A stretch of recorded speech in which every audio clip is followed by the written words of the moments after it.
Hi, I'm Linda Crandall, and I'd like to welcome Danny Jaffer, the Democratic, Independent, and Pacific Green candidate for House District 23. Thank you for being here today. Thank you for having me. I appreciate it very much. Can you tell us at least 3 of your positions that would encourage a senior or person with disabilities to vote for you?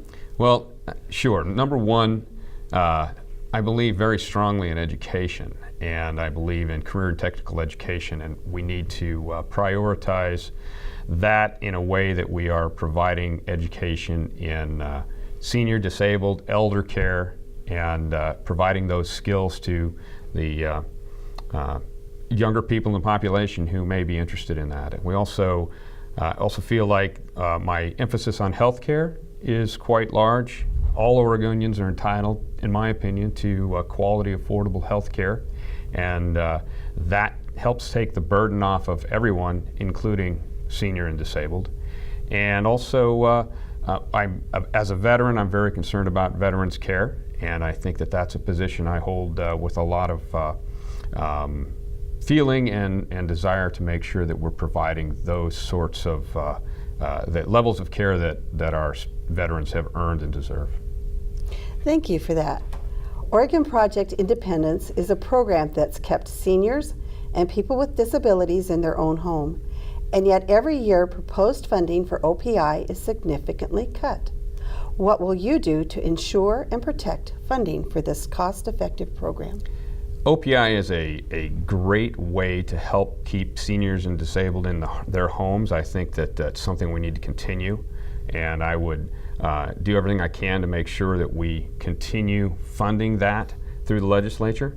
And this is not a partisan issue. This is not Republican, Democrats, Greens, whatever. This is about taking care of the folks who are vulnerable and keeping them in their homes if we can, because we know that when people can remain in a place they're familiar, both their economic and their mental health are served. And so I'd work across the aisle, and I would make sure that we are providing the kind of services that again, seniors and disabled and others in the vulnerable populations deserve.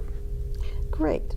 What will you do on a state level so that seniors and people with disabilities no longer face a lack of accessible and affordable housing? Well, this is a big question throughout the state and throughout the country even. But in rural areas, we see it as acutely as they do in urban areas. And one of the things that, and as we were talking about OPI, keeping people in a place where they're familiar, allowing folks to stay in their homes that they've already paid for, is very beneficial to their economic health. And one of the things that I think we can do in the legislature is provide ways that even when folks are trying to stay in a place they're familiar, when they have incidences of not being able to get to medical appointments or even to the grocery store. We see that a lot in the rural areas where clinics and grocery stores have moved to other places or have shut down where they're at. We need to be able to provide the transportation, and I think that the legislature can work very hard hand in hand with other organizations to provide that kind of transportation so that we can get people to those appointments and to those to the other vital services that they need and still allow them to stay in their homes. Thank you. How would you prioritize state funding, including funding that is matched with federal funds, for services to an increasing senior and people with disabilities population? Well, obviously the place where you're at is where you need to be served. So we need to prioritize that capability.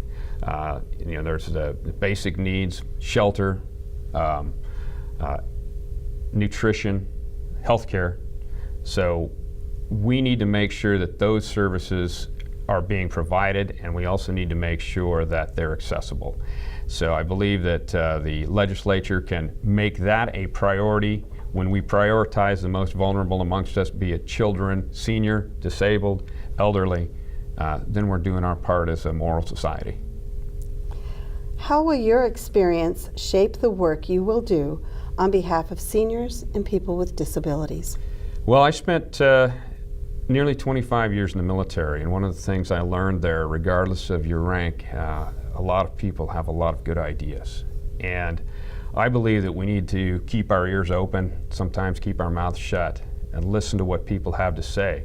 Listen to the folks who are working in that particular issue, in that particular industry, if you will.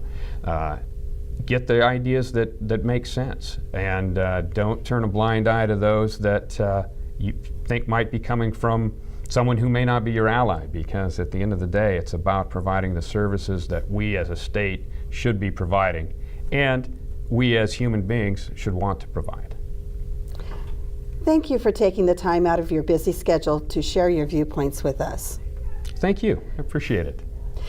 We have been talking with Democratic candidate, Independent, and Pacific Green, Danny Jaffer, who is candidate for House District 23.